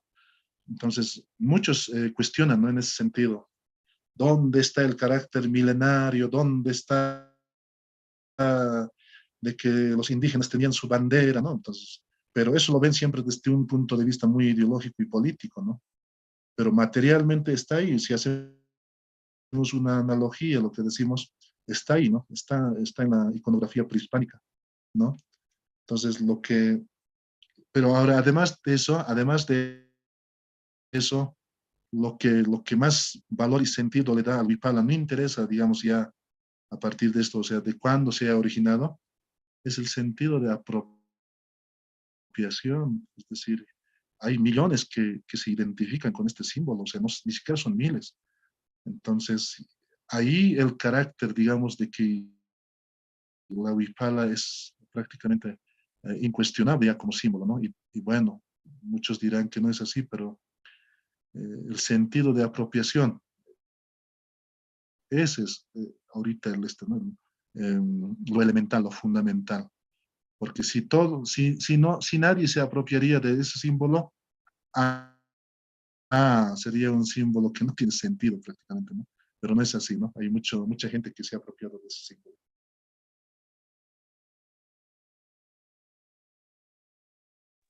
Gracias. Bueno, otras preguntas, dudas.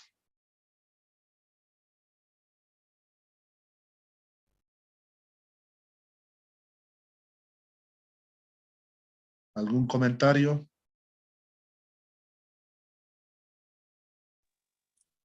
Licenciado, buenas noches. Buenas noches, hermano. ¿Cómo está? Hermano, Adelante. bueno, un comentario, ¿no? Se dijo en el desarrollo de la clase de que la iconografía no habría dado nacimiento, digamos, a la escritura, ¿cierto? Yo veo de que la iconografía no solamente es la reexpresión de la naturaleza en un símbolo iconográfico, más bien ese símbolo iconográfico viene cargado de algún mensaje.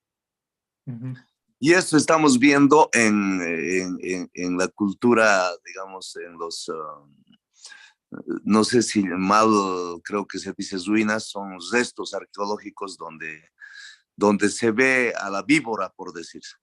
Se ve al puma y al cóndor, ¿no? En la mayoría de las representaciones de los restos arqueológicos se ve esas tres figuras, ¿no? Son figuras milenarias en las que nuestros ancestros le han cargado y le han dotado de un mensaje, ¿no es cierto? Y uno de ellos justamente dice que una víbora representa un estadio, digamos, del desarrollo humano. Es cuando se arrastra, ¿no? Y el puma cuando camina, es decir, ya es un otro estadio del desarrollo humano, y el cóndor cuando vuela, es decir, y al propio tiempo le asignan una importancia, una interpretación del cosmos, ¿no es cierto? El alapacha o capacha, la capacha, ¿no es cierto? Lo que está abajo, lo que vivimos y lo que está en lo inconmensurable del cielo, ¿no es cierto? Entonces, yo quiero comentar, o sea, en mi percepción, en mi lectura de iconográfica, digamos, de lo que se tienen todos los restos arqueológicos, la iconografía juega un papel fundamental, digamos, del desarrollo histórico humano, vamos a decir, ¿no es cierto?, de esa cultura, ¿no? Y eso habría dado lugar a un lenguaje. La iconografía es un lenguaje comunicacional. Ahora, de ahí para adelante, a lo mejor no tenemos la certeza de que la escritura haya tenido sus orígenes justamente en esa representación iconográfica de la naturaleza, que de hecho ya lo he explicado o he argumentado de que tiene una carga, digamos, de un mensaje, tiene un contenido altamente interpretativo histórico, ¿no es cierto?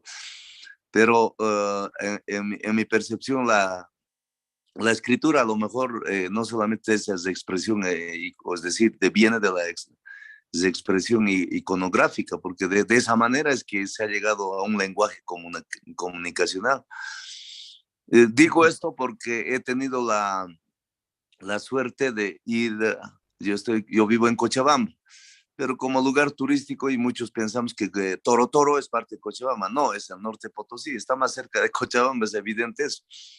Cuando se va a Toro Toro, allá hemos visto en las cavernas, hay las pinturas rupestres, ¿no es cierto? Ahora no sé si esas pinturas rupestres, que son los primeros balbuceos de la escritura, porque las pinturas rupestres también están expresadas en un lenguaje iconográfico, vamos a decir.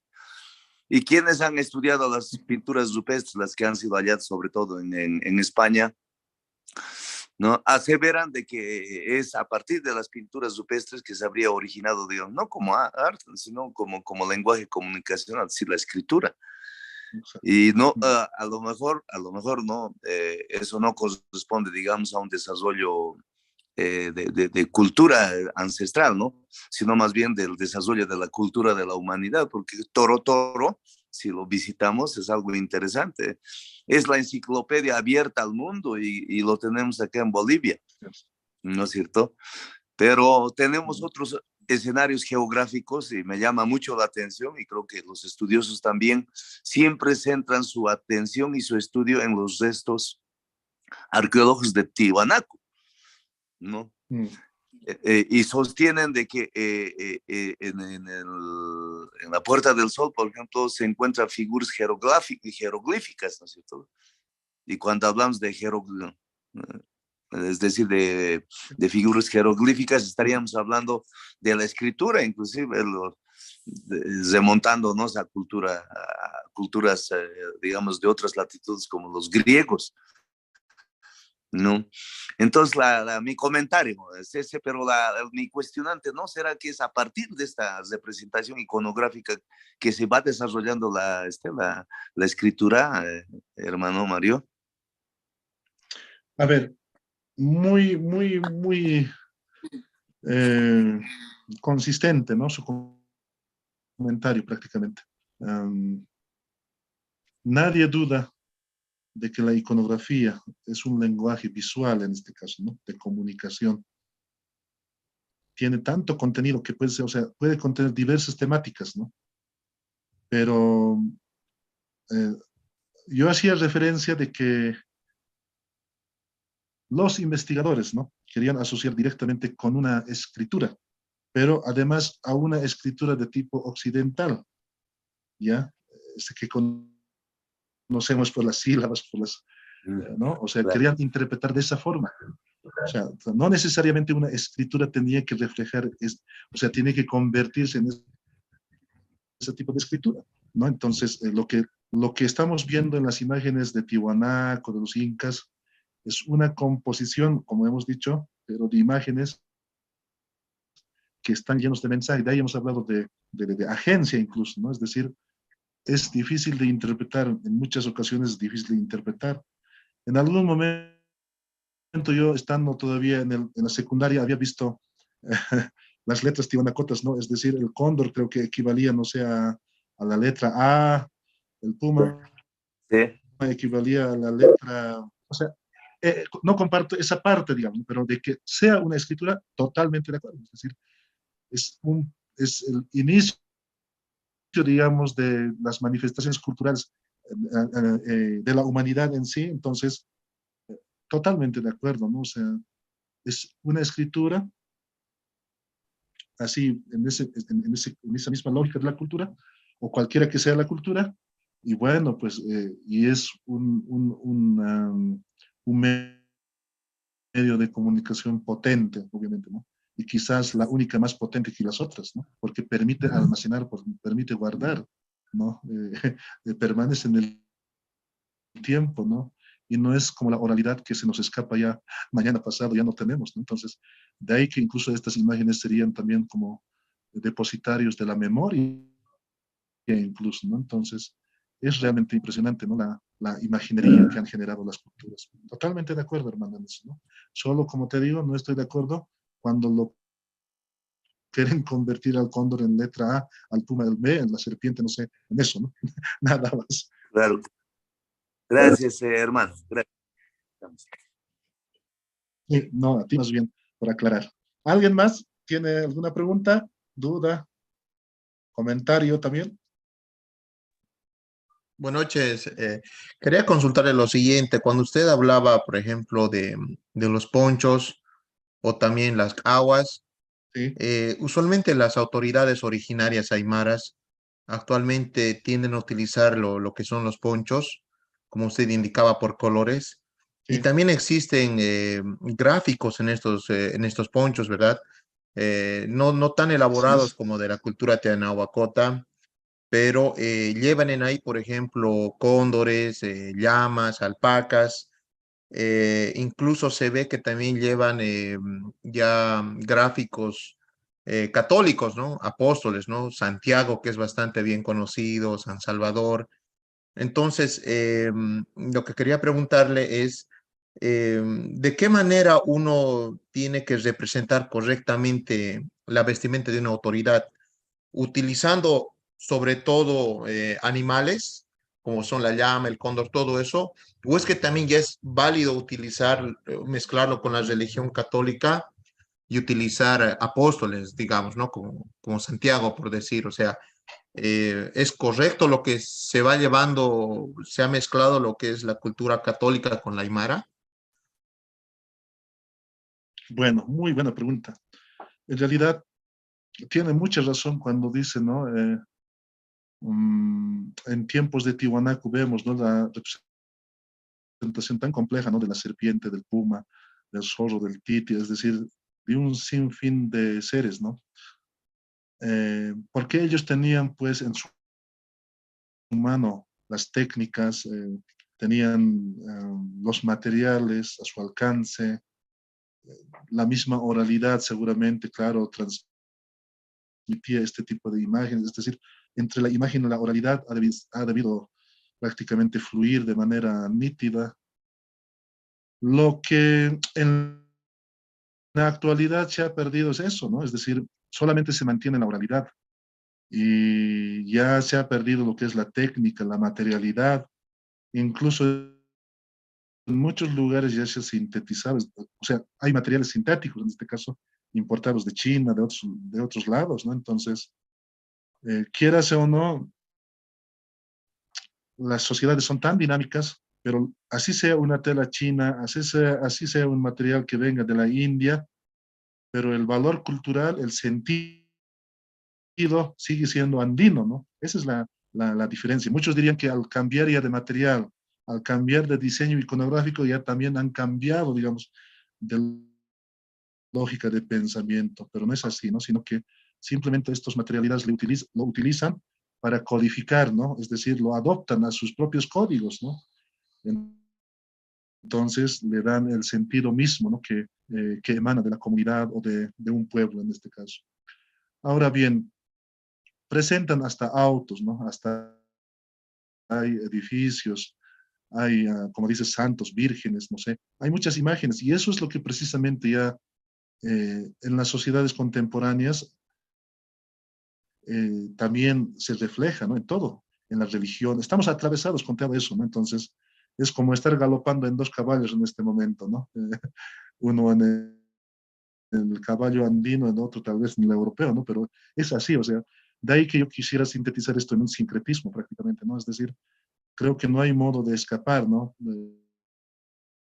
Por más esencialistas que seamos o etnocentristas, no sé, pues, por más que defendamos el yo acérrimamente, pero la sociedad tiene esta dinámica, ¿no? Que se complementa, pero perfectamente con estos símbolos que son europeos, cristianos en este caso. Entonces, lo que no hay que olvidar nunca es que lo andino siempre lo ha cooptado, ¿no? A su lógica, ¿no? Eso es lo más interesante, ¿no? Porque no se ha dejado llevar, digamos, o desintegrar prácticamente por el sentido occidental, ¿no? De estas imágenes. Entonces, de ahí que todavía sobrevive. Mira, tantos años han pasado y sigue potente, ¿no? El sentido, el significado de estas imágenes, pero bajo los cánones y las ideas, digamos, de la cultura andina en este caso, ¿no? No sé si estoy, no sé si te he respondido, hermano. Sí, sí. Más o menos hay algo que quería preguntarle también sobre esto. imagino que anteriormente se seguía fielmente, ¿no? De que debían ser solo animales, por decir, cóndores que se presentaban en la comunidad, ¿no? Conforme la cultura católica ha ido viniendo, ha ido de alguna manera interviniendo y cambiando un poco las cosas en la cultura aymara. Pero entonces estaríamos hablando de que los dibujos que se hacen en los ponchos, en los aguayos de las mujeres, son, más allá de gráficos, sería como una representación de lo que ellos son, ¿no? Por ejemplo, no sé, a ver, digamos que hay en una comunidad, hay harto quirquincho, puede hacer el dibujo de un quirquincho en su aguayo, ¿no? Indicando de que en su comunidad hay quirquinchos y cóndores, digamos, para dar el símbolo de autoridad, digamos, de Malcu, a quien va a ser el que está, digamos, con el cargo, ¿no? Entonces, eh, o sea, pienso que esto ha ido evolucionando, ¿verdad? Y va a ir cambiando constantemente de acuerdo a la realidad actual, ¿no? O sea, va a ser difícil mantener cosas en status quo como era antes, ¿no? Totalmente de acuerdo, ¿no? Por eso la cultura, alguien decía que a la cultura nadie nos defiende con escopetas ni con fusiles, ¿no? O sea, la cultura tiene una evolución normal, casi natural, ¿no? Es dinámico por sí, ¿no? Eh, y me gustaría aclarar esta parte, ¿no? Lo que dices, sí, es muy interesante, ¿no? O sea, si nos preguntamos de dónde surgen los apellidos aymaras, ¿no? Y tienes tanta razón en esto, ¿no? De que en algún momento eran pues como ciertos tótems, ¿no? Lo que hemos hablado en la primera o la segunda sesión, creo que hemos hablado de tótems, ¿no? Y tenían como referentes, por ejemplo, al águila este, ¿no? Que decían mamani, ¿no? Tenían como referentes al cóndor, como condori, ¿no? Entonces, tenían referentes a la papa como choque, ¿no? Eh, entonces, hay así apellidos, ¿no? Aymaras que todavía están reflejando, digamos, de cómo han acudido, digamos, a ciertos tótems para que la representación de una jerarquía, digamos, en este caso el cargo de que hacen en una comunidad, esté reflejado también o vaya a la par, digamos, ¿no? De la jerarquía de estos animales también, ¿no? Entonces, tanta razón, hermano, que estas cosas se han quedado en fragmentos que a veces no nos damos de cuenta, ¿no? De que existían, ¿no? Pero lo real de ahora es que vivimos en esta dinámica no tan fuerte donde prácticamente incorporamos muchas cosas, ¿no? Muy pronto aparecerá iconografía de celulares, no sé, pues computadoras, pero como te digo, estas imágenes aparecerán, pero los códigos siguen siendo andinos. Ahí es donde realmente se mantiene también la cultura, ¿no? O por lo menos algo de sustancia, digamos, se preserva y se conserva, porque si no, si realmente representamos cosas así ya exóticas, digamos, y ya no conservamos el sentido, ya, o sea, ahí prácticamente ya pensaríamos pues como el que hace celular, como el que nos trae el computador y ya no pensaríamos ya como andinos, ¿no? Entonces, esas cosas son muy, ¿cómo te puedo decir? Muy complejos que hay que tratarles siempre con pinzas, ¿no? Porque a veces se generan pasiones, pues también, ¿no? Entonces uno se vuelve etnocentrista y cuestiona al otro, el otro te cuestiona, entonces ya ahí ya no se respeta ni la diversidad, uno quiere imponer lo que es suyo, entonces ahí prácticamente no hay diálogo de culturas, ¿no? Entonces hay que tratarlo eso con pinzas, ¿no? Gracias. Mario, hermano Mario. Sí, adelante. Hola. Hermano, lo que dice Helmut, quisiera yo complementar con algo que me parece interesante su planteamiento, ¿no? Cuando hace la pregunta que en la representación iconográfica de los aguayos, bueno, quienes lucen las autoridades tienen un cóndor y en medio de eso se van viendo figuras iconográficas que representan al mundo católico, ¿no es cierto? Yo tengo una lectura sociológica del tema esto, ¿no? Lo que ese fenómeno se llama el de transculturización. Y esta interpretación debemos hacerla a partir de un fenómeno, no, un hecho histórico. No nos olvidemos de que cuando los españoles llegan a la América y por eso se dice estoy entre la espada y la cruz. Hay un dicho que dice eso. Es porque los españoles han llegado con la espada para sojuzgar al indígena y con la cruz, porque eran católicos, ¿no es cierto? Porque la Niña, la Pinta y la Santa María en la historia sabemos que cuando Colón llegó a la América ha llegado con una cruz, ¿no es cierto? Y además de eso ha sido promovido, digamos, por una autoridad, vamos a decir, católica de ese momento. Entonces, cuando llega justamente, llegan los españoles para colonizarnos, es que donde se impone, digamos, la creencia católica. Y fruto de esa transculturización tenemos algunos eventos en escenarios nuestros, como es el norte de Potosí, de donde viene la fiesta de la cruz, ¿no es cierto? Los campesinos, los indígenas en el norte de Potosí celebran cada 3 de mayo, ¿no es cierto? Y es una fiesta religiosa, y en esa fiesta religiosa justamente se dan eventos como el caso del Tinku, que tanto seguramente vamos a hablar en algún momento, ¿no? Como fenómeno cultural. Entonces, volviendo al tema, estas representaciones iconográficas que vienen entremezclado con figuras católicas, devienen de este fenómeno de transculturización.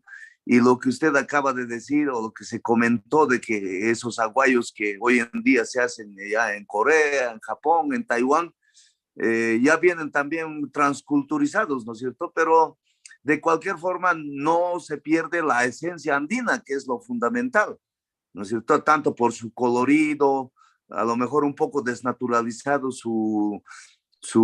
la figura iconográfica, todo eso, pero en los colores, en la representación, todo eso es eminentemente andino. A lo que yo quiero concluir, ¿no? En esta mi intervención, hermano Mario y Helmut, es justamente eso, ¿no es cierto? Eso lo que acabamos de aseverar, que tiene relación con la pregunta y el comentario también del hermano Mario, es un fenómeno sociológico de transculturización. Y hermano Mario mismo dice de que estamos en constante avance, es decir, no es la historia, obviamente, por su naturaleza mismo, no es estático, ¿no? Y obviamente con la historia, la historia viene acompañado justamente, yo diría más bien, los fenómenos culturales son los que dan paso, ¿sí? a fenómenos históricos, ¿no? Entonces, ese es el tema para mí, o sea, es un otro estado intermedio entre lo que ha sido la cultura ancestral propiamente dicha, pura, ¿sí? Y una otra cultura como es la europea, que en este proceso de colonización se ha ido transculturizando, ¿no? Y todo lo que tenemos ahora, inclusive las danzas, todo eso que están siendo duramente cuestionados porque se están transculturizando también. Tengo entendido de que los Pugllay de Sucre o de Tarabuco están iniciando una demanda, creo, a la Asociación de Conjuntos Folclóricos de acá en Cochabamba, Urcupiña, a la Asociación de Conjuntos Folclóricos de Oruro. ¿Por qué? Porque lo están desnaturalizando ese baile que tiene una representación eminentemente cultural, ¿no es cierto? Entonces todo viene producto del desarrollo social, del desarrollo humano. Y reitero, Mario y Helmut, yo creo que el tema es aquí del fenómeno de la transculturización.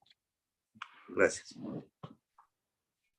Una palabra, Mario, gracias al compañero por la colaboración de conocimiento. Mire, yo ahorita veo que es muy fuerte el tema, lo que dice de la transculturización, porque, por ejemplo, cuando actualmente se hacen ritos aymaras, cuando se arma una mesita para hacer una coita, por decir en Año Nuevo, que se recibe el nuevo año, las autoridades originarias tienden a hacer la coa, tienden a colocar ahí los deseos, hacen en aymara, chayan a la Pachamama, a lo que son los marcacollos, los cerros, todo, ¿no? Y es interesante porque todo se realiza dentro del protocolo de lo que es la cosmología aymara. Pero posterior a eso, las autoridades agarran y se arrodillan, vista a donde sale el sol, y empiezan a rezar y a pedirle a Dios, a Jesucristo, y lo que es el Dios Jehová, empiezan a pedirle por bendiciones también a él. Después de eso se dan una media vuelta y se van hasta donde se pone el sol. Y ahí empiezan a pedir al mundo espiritual, a lo que son los muertos, los santos, a todas esas almas olvidadas que hay, ¿no? Y también piden porque los cuiden, den protección, que sea un año próspero, todo eso. Entonces, ya se puede observar en acá que se tiene, claro, una primera parte en la que es netamente aymara, se habla de la Pachamama, se habla de esto, de la lluvia, de todo, pero después también se procede a hacer algo que es más propio de la cultura católica. Y se puede ver que muchos adultos mayores en los campos, en las provincias, que hay muchos incluso de ellos que solamente saben aymara, aymara, pero tienen una Biblia, o sea, una de esas Biblias de bolsillo del Nuevo Testamento, ¿no? No necesariamente la estarán leyendo, pero tienen conocimiento de que existe un Dios, existe Jesucristo y todo eso. O sea, eh, ha sido muy fuerte el tema de la religión católica en lo que es dentro de la cultura aymara, que yo veo que ya se ha fusionado de alguna forma con la cultura y ya es parte de los ritos y todo eso. Y con lo que me da a entender, Mario, me indica que eso es parte, o sea, no porque ha habido, digamos, este cambio dentro del protocolo y todo esto, deja de ser aymara una persona, ¿no? O sea, simplemente es la evolución de todo esto, simplemente es que se siguen siguiendo los ritos, pero no a cabalidad como antes, ¿no? Porque estaríamos hablando, pues, no sé, de sacrificios como en esos gráficos de Tiahuanaco, que incluso hasta los mismos dioses se sacrificaban, ¿no? Entonces veo que la evolución de la cultura aymara va muy arraigada a la actualidad de ahora, ¿no? No sé, Mario, si estoy en lo correcto, pero más o menos por ahí lo voy entendiendo. Gracias. Absolutamente de acuerdo. En realidad, hoy por la mañana uno puede estar en la misa, escuchando la misa católica, ¿no? Del padre, del cura, pero por la tarde está ahí en su cachuaña bailando y dando las gracias a las ochachilas, a los huacas, a los apus, a los uiwiris, ¿no? Entonces, vivimos en esa dinámica, definitivamente. Eh, Hay veces, se puede extraer, obviamente, como dices, podemos rastrear desde el presente hacia el pasado, podemos hacer una retrospectiva para entender o sea, si realmente hay algún tipo de continuidad desde Tiwanaku hasta el presente. Uno se puede hacer una pregunta como esa, ¿no? Sí se puede hacer, ¿no? Pero retrocediendo siempre, ¿no? De presente al pasado. Pero después tenemos ahí un momento en la historia, ¿no? Que se llama colonización. Entonces, desde ahí, claro que sí, lo que decía el compañero, la transculturización es bastante fuerte prácticamente, ¿no? Entonces, eh, como hemos dicho, lo andino ha prevalecido porque ha sabido, por eso, apropiarse de muchos esos elementos católicos y cristianos también, ¿no? ¿Y por qué les digo apropiarse? O sea, hablábamos de la fiesta de Macha de 3 de mayo, pero resulta que 3 de mayo aquí en lo andino es la fiesta de la cruz, ¿no? Pero de la cruz, dicen, ¿no? Entonces, la chacana, ¿no? Los relacionan con eso, la 3 de mayo. Entonces, o la Virgen del Carmen, por ejemplo, está relacionado, digamos, con lo que es no olvidé ahorita, pero hay un apo, hay un ¿no? Hay una, eh, ¿cómo le llamamos? Hay como una especie de, que Dios, no sé, discúlpeme que les diga, pero como una diosa femenina, ¿no? A la que está relacionado. Entonces, las vírgenes están interactuando permanentemente con las apus, los, los, las deidades femeninas, digamos, del mundo andino, y los santos están actuando también siempre relacionados con los apus, con los apachetas, con todo eso. Entonces, no hay dónde perderse, ¿no? Como a veces tratamos de invisibilizar uno en algún momento, pero al otro en otro momento, ¿no? Entonces, pero vivimos en esa lógica, ¿no? Muy interesante los dos comentarios, por si acaso, realmente. Claro que sí. Bueno, yo creo que Ya estamos sobre la hora, ¿verdad? Claro que sí. Nos hemos excedido, pero Bueno, valió la pues, pena. bueno. Eso sí, yo también aprendo mucho de ustedes. Muchas gracias. Bueno, pues les agradezco la paciencia que tienen. A veces con tanta información que uno tiene y bueno, no puede ni articular ya bien las palabras, pero bueno, hemos tratado de sintetizar, ¿no? lo que es la imagen y cosmología. Y para la última sesión, el próximo jueves, tenemos ya lo que justamente estamos hablando. Vamos a hablar de fiesta, de música, de ritualidad, de comida, ¿no? De los comensalismos, sus códigos. Entonces yo creo que con eso vamos a cerrar del diplomado. Entonces agradezco su tiempo y su paciencia sobre todo. Muchas gracias y estaremos el jueves. Hasta el jueves, Hilata Mario. Hasta el jueves a todos. Muchas gracias. Buenas Buenas noches. noches, Lizzy. Buenas noches. Muchas gracias. Gracias. Buenas Buenas noches. noches, Gracias. profesor. Buenas noches.